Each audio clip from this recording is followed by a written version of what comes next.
The revolution that Bob is fighting, I don't actually know what he's fighting about, but it doesn't seem to be the deportation of innocent people. The revolution that Willa is joining, I don't know exactly what revolution she's joining, and I don't know what journey she went on to get there. All of the actual socio-political stuff in this movie is happening in relation to Benicio del Toro's character, Sergio, the person who's willing to risk their own safety to protect someone who's being persecuted, whether they deserve it or not. There's the real revolution, but it's just a backdrop because he's only there to help Bob through a plot that has absolutely nothing to do with revolution. So what does it have to do with? I don't frickin' know. I'm Jacob Krueger, and this is the Write Your Screenplay podcast. On this podcast, rather than criticizing movies and TV shows, 2 thumbs up or 2 thumbs down, we talk about what we can learn from them as screenwriters. And along the way, we learn the tools that we need, not only to become better writers, but also to live better lives as artists. This episode, we are going to be looking at One Battle After Another by P.T. Anderson.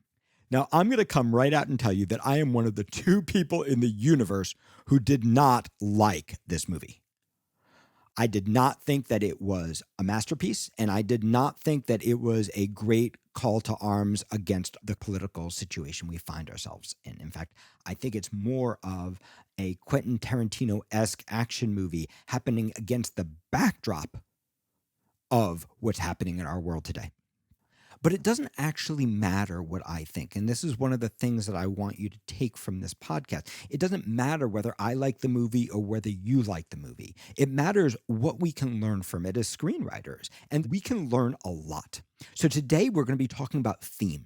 We're going to be talking about what I perceive as a lack of a cohesive theme in the script and how that ripples across the character development in the script that I also struggled with.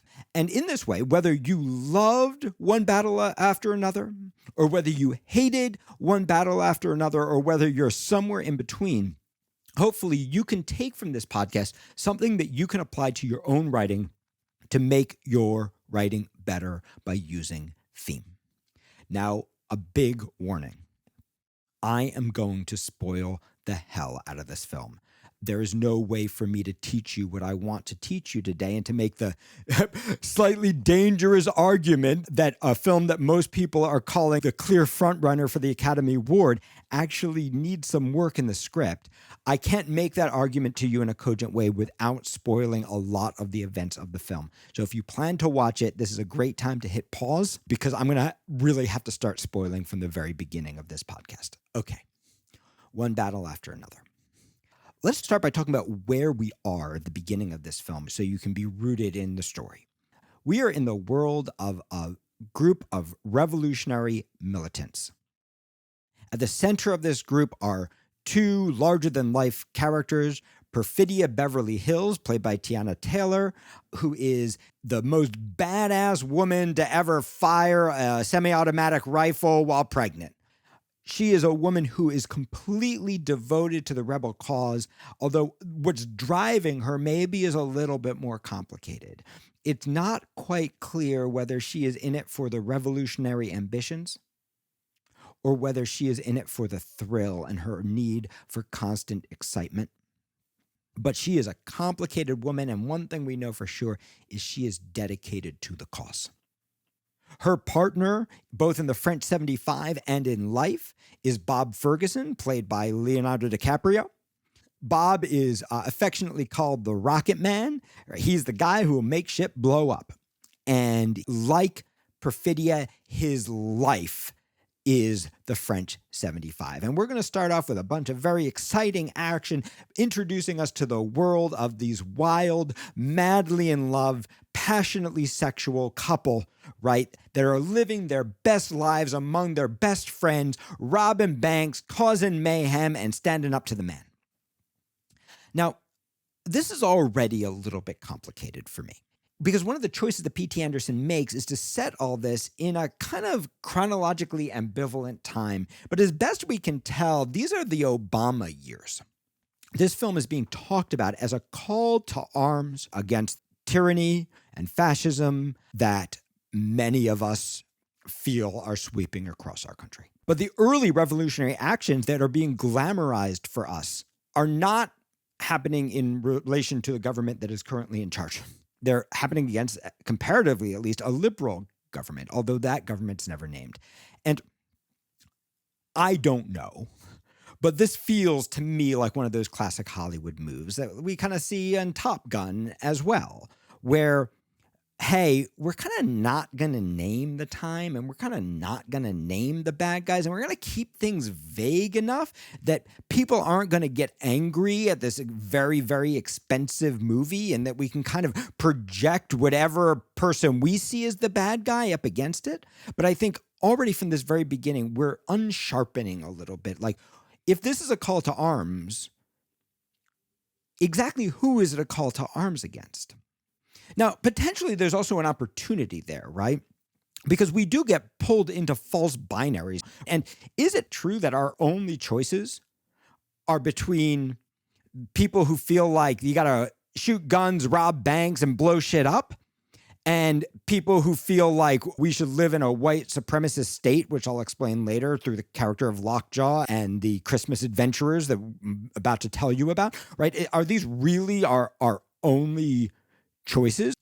So there's potentially an opportunity. There's nothing wrong with starting off a movie by making an audience fall in love with characters who are morally compromised. One of my favorite films that does this is Natural Born Killers, where Oliver Stone is basically telling you, hey, here are two murderers, and I'm going to show you how the power of media can make you fall in love with them.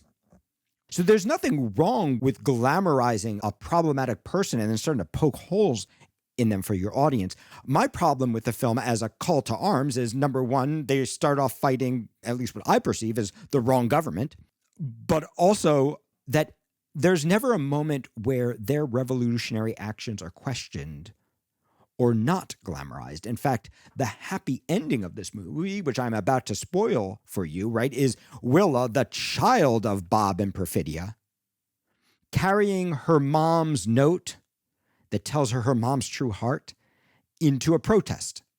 The feeling, and I don't think, maybe this is just Jake Krueger's interpretation and not your interpretation, but I don't think that P.T. Anderson is going like, and yes, she's going to be a nonviolent protester using a different method. So my first problem with this movie, just from a thematic point of view, is I think it falls into one of those false binaries, and that as a call to action, it's not a very clear one. And this starts to connect to the thematic journey of the character. So generally, when you're building a structure that is designed to create social change, which I would argue this movie is not.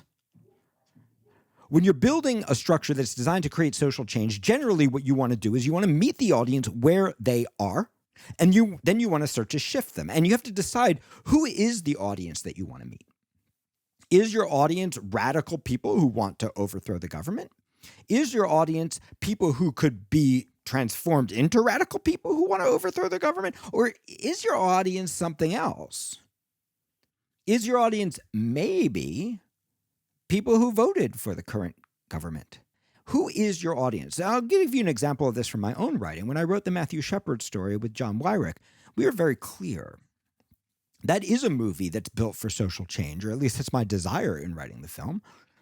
And our belief was that we probably couldn't get dad to watch it, but we probably could get mom to watch it. And what we wanted to do is we wanted to take a character who, mom, not perfect mom, not mom who's perfectly embracing of her LGBTQ child, but mom who maybe kind of had a don't ask, don't tell policy. Mom who kind of maybe let some things slide that dad was saying. Maybe mom who even said some of those things herself. We wanted that mom to see what her child's life was like and see what the regret on the other side of that might be. And our goal was really simple. We want mom to call her kid. Right? And there's another way to write that movie where the goal is civil rights, legislation, but our goal was we want mom to call her kids. And we built the character's journey around that. So there's a way, in fact, there's even a character to build that around Willa, The child of Bob and Perfidia, the next generation going into, yes, actually, I believe this government that we're currently facing now, going into that world and having to find a way that's not Bob and Mommy's way. That's not the problematic side of rebel violence, but maybe is a new path towards hope, right? That's what I'd like to see. And I'd like to see her go on a journey of having to differentiate herself in some way from her parents. But that's not my experience of the film. Thematically, I don't actually know what this film is saying. And I'll talk to you more about that later as I continue to kind of break down what my experience of the movie is. So Perfidia and Bob, madly in love, madly, wildly connected to the cause. Bob maybe a little bit more for political reasons. Perfidia maybe a little more for excitement reasons, but they both have a strong philosophy of the way the world is supposed to be and exactly the extent they need to go to make it that way. They are people on a mission. And it may be a mission we agree with or it may be a mission we don't agree with, but it's very clear where they are. During one of their calls to war at the very beginning of the movie, a relationship develops between Perfidia and Colonel Lockjaw, played by Sean Penn. Now, Colonel Lockjaw is a shameless racist, shameless chauvinist, a terrible, evil man. And Colonel Lockjaw has one dream: to join the Christmas Adventurers, who are a secret cabal of racist men who are secretly running the government. All he wants in the world is to be accepted by this club, but he's got a little problem.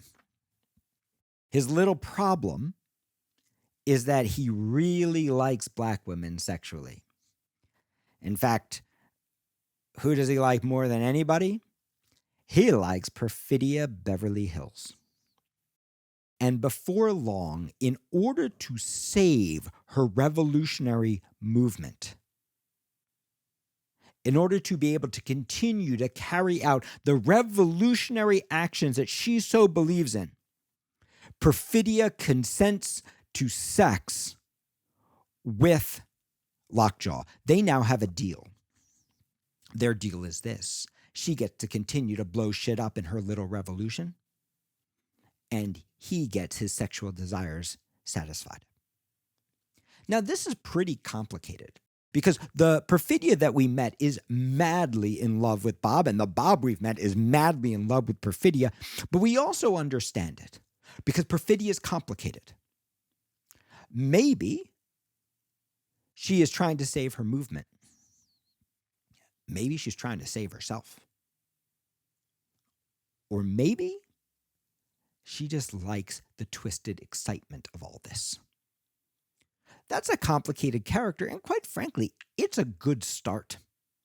Now, I think you could raise some questions about Lockjaw's believability at this moment.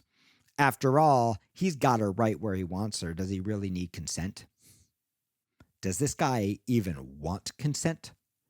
It's a little bit hard for me to believe that Lockjaw wouldn't prefer to take what he wants by force from Perfidia rather than through her agreement.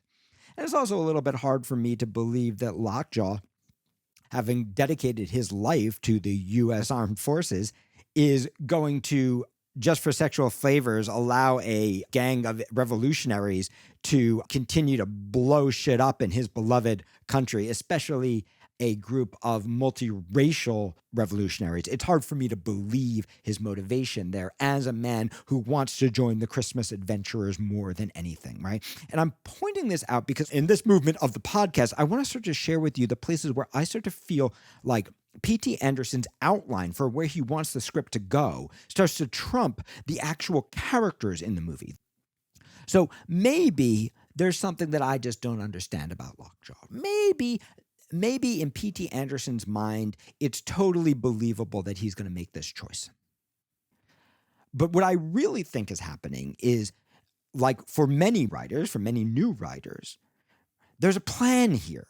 There's a bunch of stuff that he wants to make collide in this movie, and he doesn't have a lot of time. After all, the movie's already almost 3 hours long, right? And he's got to get through all this beginning stuff quickly, and so he needs Lockjaw to do something that doesn't totally make sense, because the whole goal here from a storytelling perspective is he's got to get Perfidia pregnant. Because all this whole movie all depends on Perfidia getting pregnant with Willa. And I think because of this is just me guessing, he doesn't take the time to really step into Lockjaw and go, does this make sense? Do I believe this? Is this actually true to who this character is? Is this man who is so obsessed with power also obsessed with consent? Is this guy who is so obsessed with getting into the racist Christmas Adventurers Club that by the end of the movie, he is willing to kill his own daughter to get it? Is that guy so in love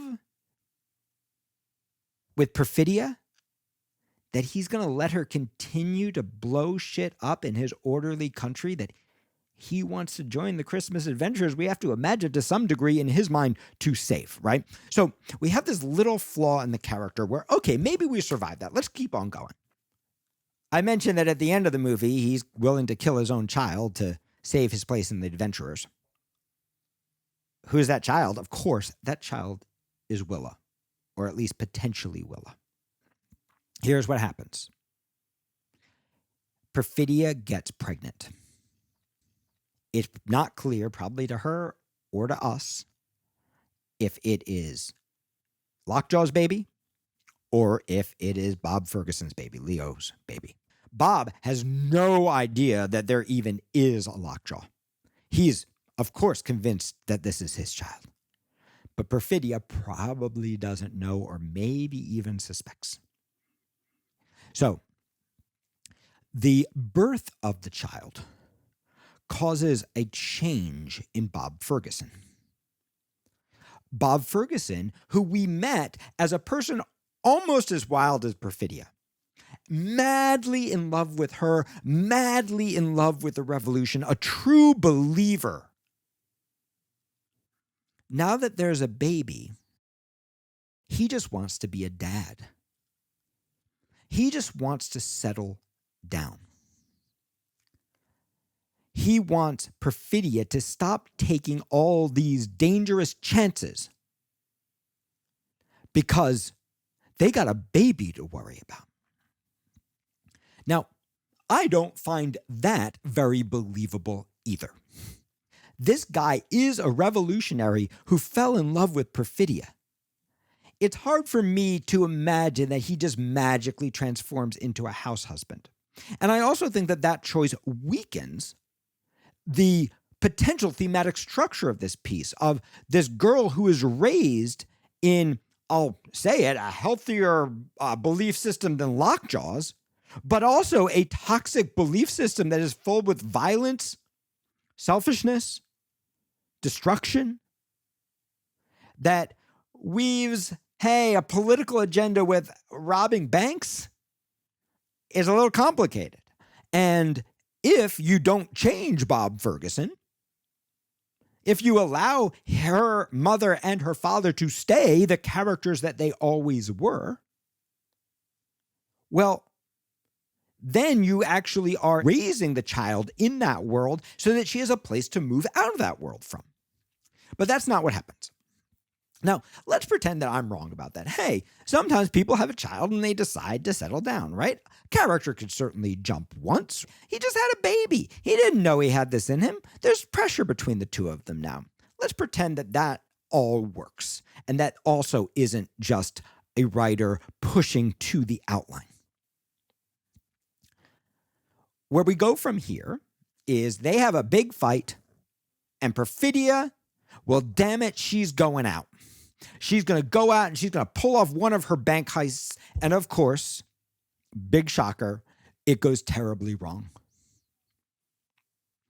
People end up getting killed.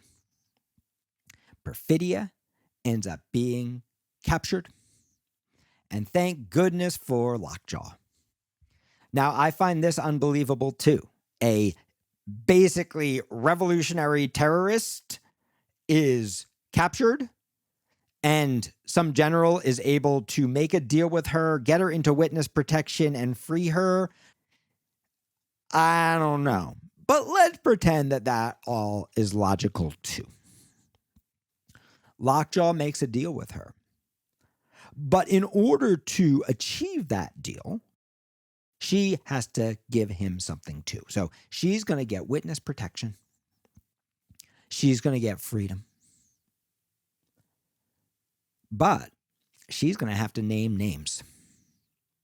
And this is the beat that I think is undeniably false. Perfidia says yes. So Perfidia becomes a rat, starting a whole other theme in this piece. Now, there are great movies made about rats. In fact, The Departed is probably the greatest movie ever made, and there's one theme tying it all together, and it connects to the final image of the rat. It's about rats. It's about people who betray their own beliefs and each other.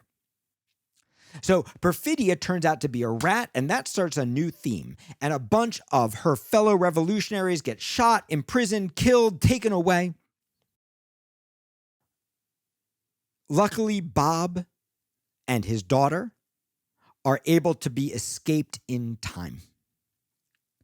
And they also get a second life in a new place. Now, what we've seen now are two jumps for Perfidia. The first jump is she goes from radical revolutionary to striking a deal of sex for freedom. But she does that, we believe at least, to some great degree, to save her revolutionary army. Maybe there's some excitement with Lockjaw. Maybe there's something twisted in her. Maybe there's even some selfishness, but we still see her as a revolutionary. Now she's a rat. She's changed. And maybe even that could be interesting. Maybe is there something there with Lockjaw? Is there something about being desired by this evil, racist man, turning that upside down in some way? Is there something driving her? But there's not. She's soon going to betray Lockjaw, who shows up like a little kid with a bunch of flowers, imagining this revolutionary is in love with him, right? Which, again, I just find very challenging to believe, but let's pretend that there's something broken in his brain and he actually believes this is going to work. And, of course, he's shocked, which is also hard for me to believe of a hardened colonel like this. He's shocked that she's escaped. I'm shocked that he would let her. But she escapes to Mexico. She's out of the picture. No more daughter, no more Bob, no more Lockjaw. We're not going to see her again. So we now have a totally new theme, right? It's a theme about betrayal, about rats, about people who don't live up to their belief system. And we're starting to realize that Perfidia is a false revolutionary, that none of this was ever about revolution for her. This was all just about herself. This is a person who would betray her husband, her daughter, her friends for her own freedom. This is not a woman who is actually tied to the revolution. Okay, cool. So maybe we're going to watch a movie about rats. Maybe we're going to watch a movie about false revolutionaries. Maybe even that's going to tie it together, right? We've got Lockjaw, who potentially in a slightly different draft, instead of being a one-dimensional, purely evil character, is actually more of the false hero. Maybe a different Lockjaw, who maybe, like Perfidia, we could believe actually believes in his country. But we can't believe that about this character because this character betrayed his country for a little bit of nookie. Right? So there's a way to build this around people with pretend beliefs that don't match who they really are, but we don't actually get that. Instead, we have this kind of like rat tail hanging out that doesn't get built upon. We've got a purely evil Lockjaw who, for some reason, naively believes that Perfidia is going to marry him, who has none of the cynicism that should come with his years of experience as a colonel and his very complicated relationship with the Christmas adventurers. No, that's not the character we're going to get. We're not going to see a movie about two people who are both rats. We're going to see a movie about a guy who just wants to be part of a racist organization no matter what. And we're going to see a movie about a woman who doesn't believe in anything but herself, even though we thought she was a revolutionary. Now she's out of the picture, though, so that's not even what it's about. We're going to pick back up with Bob and Willa, and now Willa is a teenager. And we're going to find that Bob has once again jumped, but I don't frickin' know why he jumped. So the first Bob we met is 100% in love with Perfidia and with the revolution. The second Bob we met is out of love with Perfidia and madly in love with being a dad. It's the only thing that matters to him. It matters more than the revolution. The third Bob Ferguson that we meet is a stoner addict who has basically been an absentee father for his daughter, who's smoking so much pot that he's not present for his daughter at all. And I don't know how to square this, because this guy also is no longer even involved in the revolution. He oddly is doing two things at once. Number one, he is not allowing Willa to have a cell phone. He is making her carry around this device from 15 years ago that is supposed to musically let her know when anybody else from her rebel group is there. He is drilling into her the rules of the group that she doesn't want to pay attention to because they don't make sense to her as a teenager who's grown up in this privileged, safe environment, although with a neglectful dad. So on the one hand, he is drilling in all this stuff for her. But on the other hand, he's not doing any revolutionary activities. He's completely cut off from his own people. And he doesn't even remember the stuff that he's supposed to remember. Now, we get a ton of fun out of this. There's a fantastic action sequence that you probably saw in the trailer, that the whole action sequence is built around he can't remember the freaking code that's going to tell him where to save his daughter. We have a great experience watching it. It's a joyride, but what the hell does it mean? Because who the hell is this character? Is he the guy who loved Perfidia and the revolution? Is he the guy who cared more about his daughter than anybody else? Or is he the guy who cares more about getting high? And if he is the guy who cares more about getting high, who's kind of lost touch with the revolution, why is he drilling this stuff into his daughter and still making her carry around this stuff 15 years later, but not doing any of that stuff himself? We now have 2, maybe 3 jumps for Perfidia. We have 2, maybe 3 jumps for Bob. And we've got 2, maybe 3 jumps for Lockjaw. But we don't, for me at least, have the connective tissue that makes sense of it. So we have characters who, to me, are not behaving like characters. Rather, they're executing the plot. They're helping P.T. Anderson get to the fun that he's trying to get to. But they're not being grounded. Is this guy a guy who cares about his daughter or not? I don't know how to square these 3 beats together. And I'm not saying they couldn't be connected. I'm saying that me, as a viewer, I don't believe these 3 characters are one character. I believe that these 3 characters are acting out the outline of the writer. But let's pretend that I'm wrong about all that.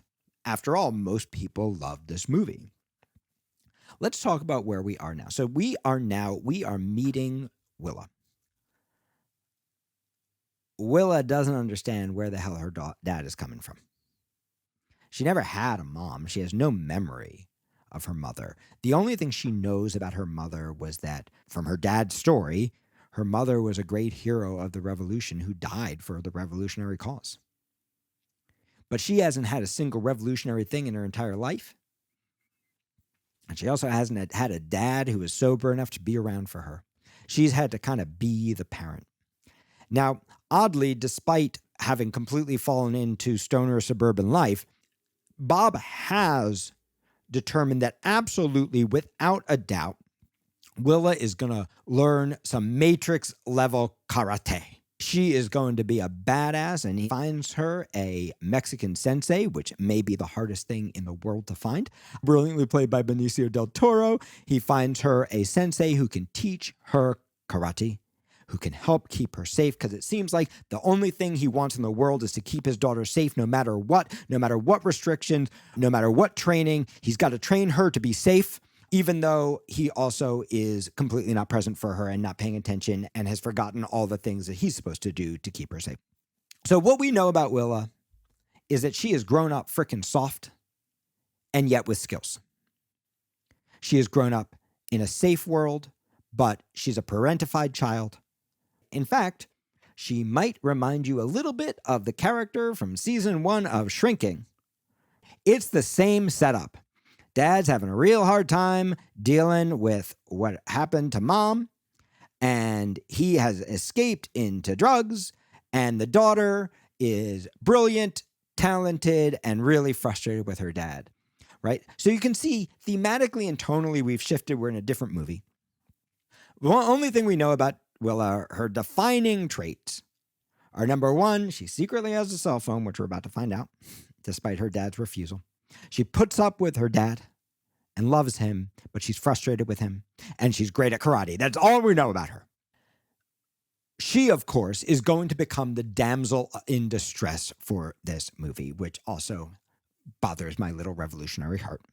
But I am waiting for the whole movie to see her do some freaking karate, which, of course, she never does. Now, I would be totally fine with a character who's been trained at karate who chooses not to use her karate. I would be fine with a character trained in karate who doesn't find the courage to use her karate. But in fact, the karate just never comes up again. Rather, she's going to use a gun at the end. And it's not that sequence is a freaking brilliant chase sequence. It's so beautifully shot. The way hills are used in that are so freaking brilliant. But it has nothing to do with her character journey. She's going to be a damsel in distress for most of the movie. And then at the end of the movie, thank God, she's going to save herself.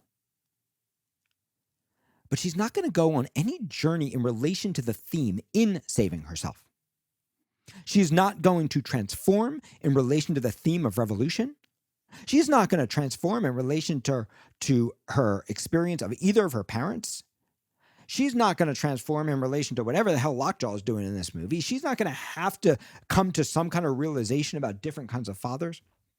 And in fact, the final culmination, she's going to ask her dad for the code word, even though she's looking straight at him, apparently unable to recognize her father's face. Despite saving herself, and maybe you could argue she's in a state of shock, she doesn't go on a real journey. She really is just a damsel in distress for most of this movie who happens to save herself, not by using the skills that her father gave her, also not by rejecting the skills that her father gave her, unless you argue that asking your dad as you look at him for a code word is some kind of embracing of who he is. Okay. So there's an X element.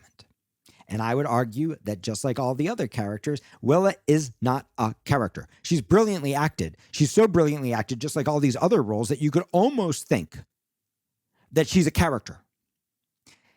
But if you take a 1 degree less talented actor and put them in this role, which, by the way, if you're a new writer, guess what? You're not getting this cast.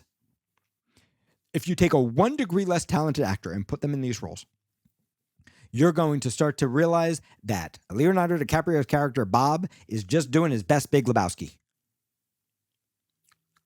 You're going to realize that Willa, she's just the daughter from Shrinking. You're going to realize that you've seen these characters before, and that these characters are shells of characters, not real characters, who are not behaving believably based on what we already know about them. That don't have a clear trajectory in the movie and don't have a clear trajectory in relation to the theme.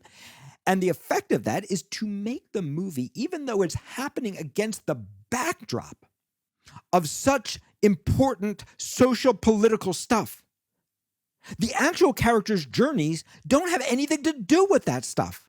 The revolution that Bob is fighting, I don't actually know what he's fighting about, but it doesn't seem to be the deportation of innocent people. The revolution that Willa is joining, I don't know exactly what revolution she's joining, and I don't know if it's her dad's revolution or some other revolution. I don't know what journey she went on to get there. all of the actual socio-political stuff in this movie is happening in relation to Benicio del Toro's character, Sergio, the guy who's helping everyone, who's actually the resistance. This is the real resistance. The person who's willing to risk their own life to help somebody in need. The person who's willing to risk their own safety to protect someone who's being persecuted, whether they deserve it or not. Whether it's Stoner Bob or a persecuted immigrant, it doesn't matter to him. He is there for other people, right? There's the real revolution, right? It's happening with him, but it's just a backdrop because he's only there to help Bob through a plot that has absolutely nothing to do with revolution. So what does it have to do with? I don't frickin' know. Bob isn't going to change. He's on a journey in relation to, I guess, addiction versus showing up for his daughter. I don't know how he fits into the Revolutionary anymore, but he's certainly not connected anymore. And he doesn't go on a journey back towards the revolution or away from it or anywhere else. He doesn't even seem to recognize what's actually happening to the people all around him that Benicio del Toro is trying to save. He's so busy trying to save himself. And maybe that's saying something, but I don't know what it's saying. Because he doesn't end up with a sad ending, and he doesn't end up having to confront himself. He doesn't end up having to confront anything. He does get there a little too late for his daughter, who is very pleased and surprised, quite frankly, so am I, that he actually made it that far and tried to help her. He does reconcile with his daughter. And then at the end, he shares a letter with her that he hid from her mother, that creates a feeling of healing for her between Willa and the mother that she never knew. Okay. So you can see we're jumping theme again here. This is a fourth jump for Perfidia. So somehow, having betrayed literally everybody she cares about and the baby that she didn't want to escape to Mexico, Perfidia has had a change of heart and realized that the only thing that ever mattered to her was her beautiful daughter, Willa, and she's wrote her a schmaltzy letter to let her know how much she loves her. That's going to give Willa the healing that she needs. We got now three themes. We got the theme of revolution. We got the theme of rats. And we've got the theme of realizing what really matters to you, or maybe motherhood. We got these three themes in Perfidia's story, but I have no idea how they all connect. In Willa's story, we have the theme of, I guess, the children of revolution. We have the theme of saving yourself. Not a bad theme. We have the theme of coming to peace with who your mother was. We have the theme of accepting that your father's limitations, but also that he loves you and maybe is more capable than you thought. And then we have the final theme, which is joining the revolution. And all these themes are all jumbled together, and her journey is jumbled together around it. And as a result, we don't actually know what her journey means. What is it actually saying about revolution? What is it actually saying about her relation with her father, or relationship with her mother, or her relationship with herself? How did Willa need to change to earn her happy ending? I don't know. And what does that have to do with rats? The pain of a lost mother, the pain of a neglectful dad, revolution? I don't know.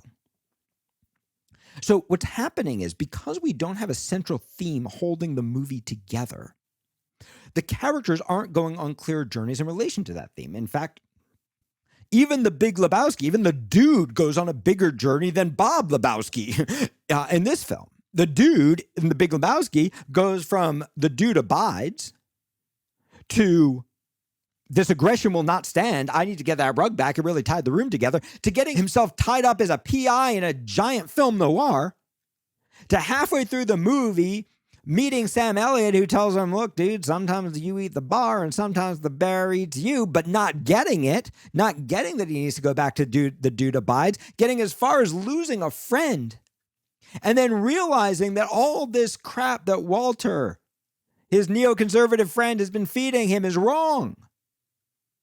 that we got to go back to the dude abides, that sometimes you eat the bear and sometimes the bear eats you.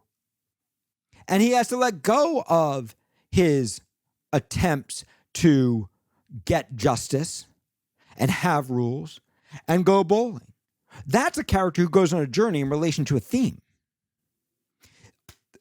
The dude, Bob, of this film goes on a 3-beat journey at the beginning that doesn't really connect, ends up a stoner, goes through a stoner adventure movie, like the dude, gets there a little late to save his daughter.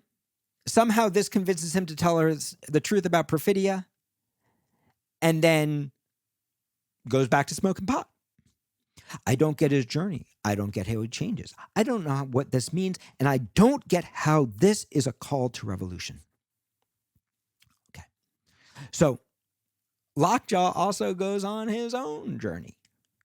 Lockjaw has one simple want. Well, he actually doesn't. At the beginning, his one want that he wants more than anything in the world is Perfidia. But as soon as she's gone, he completely lets go of that want. He makes no effort to find her daughter. He doesn't want to be a dad to this child he thinks is his daughter. He makes no effort to find Perfidia. This guy found her while the whole FBI was looking for her. He loves this woman so much that he never thinks to go to frickin' Mexico. He truly can't find her again. No, he drops his want. And he develops a brand new want, which is to be part of the Christmas adventurers, a strange desire for a guy who is madly in love with Perfidia. No problem. The good news is, if your character has a clear super objective, we'll follow him almost anywhere, whether it makes a lot of sense or not. So this character, all he wants in the world is to be part of the Christmas adventurers. Unfortunately, now, Willa is a problem for him because the Christmas adventurers are a highly racist group. And they don't like the idea of him having sex with black women, and certainly of having a child who is part black. Now, what does this have to do with revolution? You could argue, yes, we are living in newly racist times and it is terrible. But I would argue that the secret cabal ruling the world is not the problem that we're dealing with right now. Right now, the racism is right out there on the surface. You don't have to search for it. It's not happening in the back room. It's happening in front of our faces. So I would argue that the secret Christmas adventurers group, right, is also not a reflection of the actual problem we're seeing right now when we have these racist ideas literally being tweeted out at us 24/7. I don't think that this movie is an attack on what our government is doing. I don't think that this movie is a call for civil rights. I think that this movie is a wonderful, entertaining, hilarious joyride set against the backdrop of the stuff that actually matters. I don't think that this is a call for revolution because I don't understand the character's journey towards revolution, and I don't understand how to see myself in these characters and go, this is what I need to do. Rather, I think this is a safe little Quentin Tarantino-esque action movie by one of the great writer-directors of all time that needed a revision. So let's go back to Lockjaw. Lockjaw, despite his love for Perfidia, now wants to be in the Christmas adventures. So however many years later, he goes to try to kill his own daughter. Well, first he's got to find out if she is his daughter, despite for his crazy racism, which would make you think that, hey, rather than risking his own life and reputation for somebody of mixed race, it's hard for me to believe that he actually, as racist as he is, actually cares whether she's his daughter or not, or would actually let her go if she's not his daughter. Find that hard to believe. I think he's probably going to kill her either way, but regardless, he's come to kill her as soon as he can get that paternity test done. Turns out she is his daughter. He's going to kill her. Okay, cool. Unfortunately for him, the Christmas adventurers have found out that he's lied to them, that he has this daughter, that he's doing all kinds of crazy shit trying to hide her, and they decide, we've got to kill him. Okay, fine. I believe it. The Christmas adventurers are bad people. They're going to kill a bad person. So he goes on this whole journey. the guy whose club he wants to join literally blows him up with a frickin' shotgun. His car careens off the side. Like all great evil assassins in movies, this guy who's managed to pull off this crime never bothers, apparently, to check if he's dead or deliver the final bullet.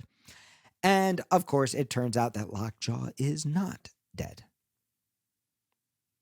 Lockjaw is alive, and we get this great image, and it's so freaking filmic, of Lockjaw walking down the highway, and he's literally destroyed. And isn't it awesome? We actually have the image we need, right? About how a character's own racism, own plans, own desire to belong can destroy him. So there's another theme. Maybe this is about how our desire to belong destroys us, except it's hard for any of us to see ourselves in Lockjaw because we're not racist. We're not trying to join a secret cabal. We're not trying to kill our own daughter. And none of this has anything to do with revolution. See, he's not going on a journey in relation to revolution either because he doesn't believe in anything more than Perfidia does. He doesn't believe in America. There's nobody in this movie that I can tell who's a main character other than Benicio del Toro who actually believes in anything other than themselves. So Lockjaw, he escapes. He survives all of this, although quite damaged. But somehow is still dumb enough to think the Christmas adventurers who tried to kill him are going to welcome him. So we're supposed to be really excited about the trick ending where they gas him. But why? We know they're going to do it. And he should know they're going to do it, just like he should know that Perfidia is not still going to be waiting there for him. Because how can this guy, who's such a mastermind that he's not only a colonel, but able to track down anybody, anywhere, anytime he wants, how is this guy also so naive to not even realize that the Christmas adventurers are the people who tried to kill him? Right? Once again, we have these characters being manipulated through cool plot points. And the plot points are cool. And the plot points even do resonate, at least for people who believe like I do, with the political situation we're feeling right now. But they're tangential because these characters' journeys don't have anything to do with it. And wouldn't it be great to see a colonel in today's situation actually struggling with his love for his country and his belief in orders? Wouldn't it be great to see a Lockjaw who is complicatedly racist and also in love? Wouldn't it be great to see a Lockjaw who has complicated feelings for this child who's his daughter? Wouldn't it be great to see a Lockjaw who, rather than being a pure evil character, also has to go on a journey in relation to his own beliefs and also is getting corrupted like so many of us are, or maybe pushing against like so many of us are, the changes in the fundamental rules that have governed his life until now? Wouldn't it be great to watch that Lockjaw? In fact, we've seen that movie. It's been brilliantly done in Ari Aster's Eddington. We've actually watched how a problematic but relatively good man gets radicalized to the point of Rambo-level violence. We've seen a good version of that story, and there's an opportunity here in One Battle After Another with Lockjaw, but it's never realized because the character is not a person. The character is a puppet being manipulated through a plot that's planned in an outline. The character's going on a journey in relation to a completely different theme than all the other characters are. In fact, I think you could argue that every single character in this movie is on a journey in relation to a different theme. And some of them are on a journey in relation to multiple themes. So, what do you have at the end of One Battle After Another? I would argue that what you actually have is a big old nothing burger. What you actually have, for me, at the end of this movie is not a call to arms. What you actually have is a really great backdrop for a call to arms. What you actually have at the end of this movie is not a bunch of characters going on a journey in relation to revolution.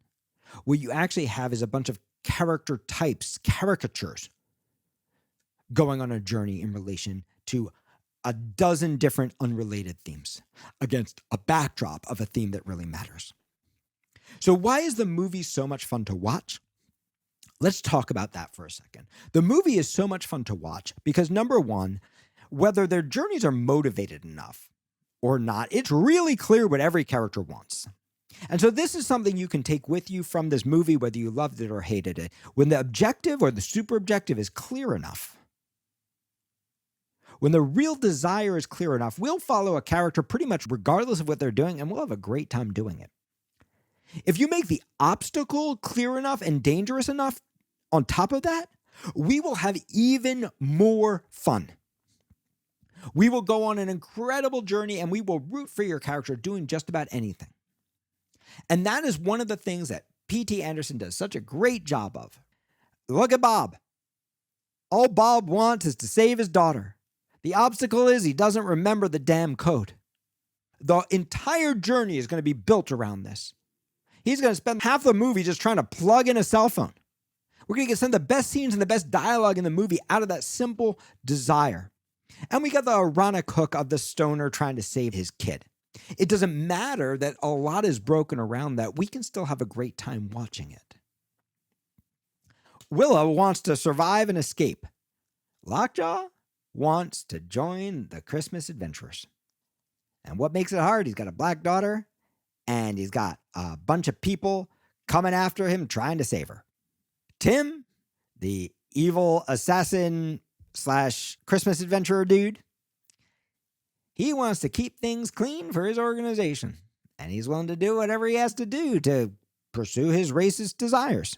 And Benicio del Toro, he wants to protect all of these people from Lockjaw and maybe save Bob too.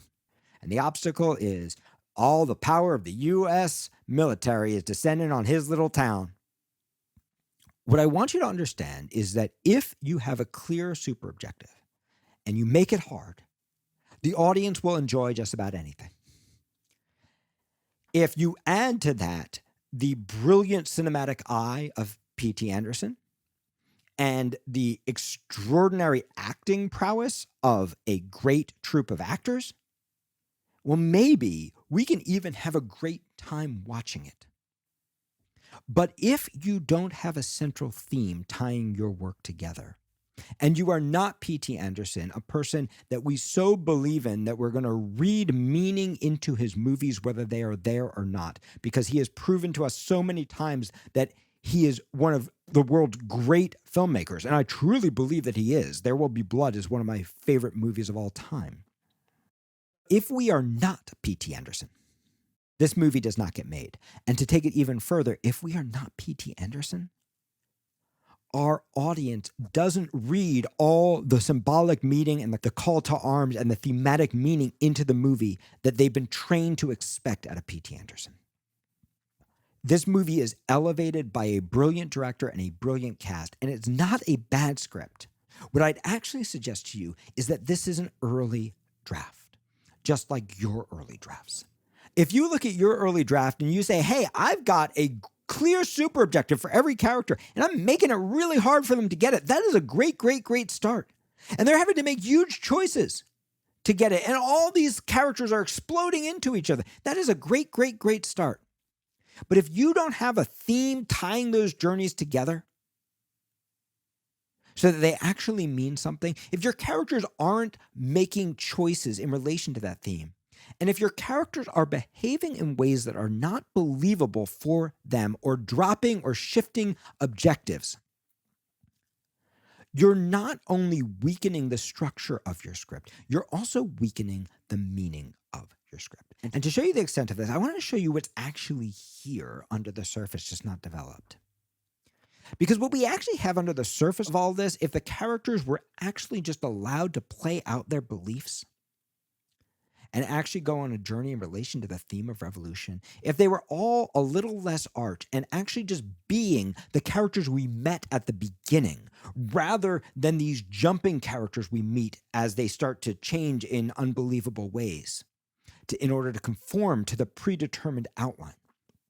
If we actually just follow them, what we actually have is a bunch of revolutionaries. And we're on their side. because they believe in something, even if their methods are destructive, criminal, violent. And we have another guy, if we have a Lockjaw who's just slightly less arch, slightly less pure evil. We have another guy who believes he is saving his country. Two people, both their own form of revolutionary, thinking they are saving their country based on their problematic morals, and thinking that their problematic morals justify their choices. In relation to this, if you just look at what's there, you have a girl who is brought up believing in a mother that doesn't exist, who has to go on a journey in relation to the vision of revolution that she was promised and what that revolution actually looks like. Now, we never get that dramatized because mom ain't in the damn movie. And if your character is not in the movie with the character who's most influencing them, it's very hard to develop that relationship. But underneath the surface, you have a girl who is raised to believe in something, to realize that the thing that she's believing in is not actually what she believes. And who eventually has to look into herself to find a new path that maybe we could go, maybe that's the path for our country. Maybe it's not all black and white. Maybe it's not pure good and evil. Maybe what we actually have is complicated people telling themselves stories that justify them doing the things that they believe they're supposed to do. That is what's in the bones of this script. It's just not developed. And to show you the biggest opportunity of this, I'm going to point to, I think, the most important character in the movie, who, just like Perfidia, is barely in the movie. This is the bounty hunter, Avanti. Now, Avanti is a fascinating character because he's a man of color, but he is working for the government for money. Now, we don't really know what his political point of view is because he is barely in the movie. We don't know if, like in my idealized version of Lockjaw, he believes he's saving his country. And we don't know if he believes like, hey, everybody needs a job and you just got to do your work for your money. But it would be great if we did know, because I think this character can represent our complicity, that we are all part of this complicated, corrupted system, because we are all trying to survive. And we are telling ourselves things that justify us working for, buying from, doing things that support people whose beliefs are strongly not in our favor, whose beliefs are damaging the world, right? To some degree, we are all complicit in our world being the fractured mess that it is today. And when Lockjaw captures Willa, he brings Willa to Avanti, and he says, basically, I want you to kill her. And Avanti says, no more kids. Well, Lockjaw, he gets that, I guess. If Avanti's not willing to kill her, well, will you transport her to the people who are willing to do so? They make a deal. They agree. Avanti goes off to deliver her. And just as she's about to be murdered, Avanti comes back, shoots up the place, and lets her go free. Now later, this is a little plot hole, we'll discover that Avanti got shot, presumably by scary Christmas adventurer dude. But it's hard to know exactly when that happened and why Christmas adventurer dude didn't kill Willa during that period. They just cut around it so we don't have to see it, but that's a small problem. Let's talk about the real one. Why the hell did Avanti change his mind? This guy is a bounty hunter. We've seen him do all kinds of terrible stuff. He doesn't want to see it kill a kid, but we've never seen him kill a kid before. We've never seen him go on a journey in relation to killing a kid. He doesn't want to kill a kid. His boss, who apparently pays his paycheck, and apparently has a good relationship with, makes a deal with him that he doesn't have to kill the kid. He drops off the kid and then he kills all his coworkers? This is once again an example of a character who's being puppeted through an outline rather than actually coming to the choice. And what I would suggest to you is if instead of wasting all this time on stuff that has nothing to do with the theme and only to do with the plot, they'd actually develop that character could actually become the stand-in for us. Because wouldn't it be incredible to watch how Avanti goes from complicity to revolution? Wouldn't it be interesting to see what does it take for Avanti, who just sees himself as a cog in an unfortunate wheel, to realize that he actually has a choice and that there actually is a way to stand up. See, Avanti in the current draft is just a plot device designed to spring a woman out of captivity when the writer doesn't know how to do it. But in that character, if P.T. Anderson slowed down, got away from his pre-planned outline and said, what's actually freaking incredible here? That character is, in this script, what Judy Shepard is in mine. He's the character through which we could actually see ourselves. Because let's face it, we're never going to see ourselves through Perfidia because we're not a rat. And we are not going to see ourselves through Bob because we are not a revolutionary or a neglectful stoner dad. And we're certainly not both. We're not going to see ourselves through Lockjaw because let's face it, if you're Lockjaw, you're not going to be affected by this movie. We might see ourselves in Willa if in a later draft we developed her to not just be a damsel in distress, but rather to be a woman who goes on her own personal journey of revolution to find a middle path between that of her parents and Lockjaw.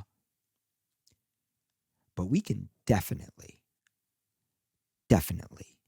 see ourselves in Avanti. Because like Avanti, we are complicit in our world. Every single one of us is taking money or possibly even working for and certainly buying things from people, institutions, businesses whose beliefs we find abhorrent. And that's probably true whatever side of the political spectrum you're on. And every single one of us is telling ourselves, hey, I can't afford to be the real revolutionary. I can't afford to make those big changes because, hey, we all got to survive. Every single one of us could see ourselves in Avanti. And like Avanti, every single one of us has a breaking point at which we finally say enough is enough and I have to look at myself in the mirror and become a different person. All of the ideas that are being ascribed to this movie are in the script, but we don't actually get to have that emotional journey because it's not developed. And that's not because one battle after another is not a good script. It's because one battle after another is not a finished script. Because rewriting a script does feel like one battle after another. Just when you think you finally got the plot right, you do have to realize that, you know what, the real story is not in all these tangential side characters. The real story is actually in Willa and in Avanti. And that if I want to tell the real story, I've got to dramatize those journeys. And I've got to tie them into the same theme. And around those, I've got to weave the other characters. I've got to let go of the outline that drew me through my early draft.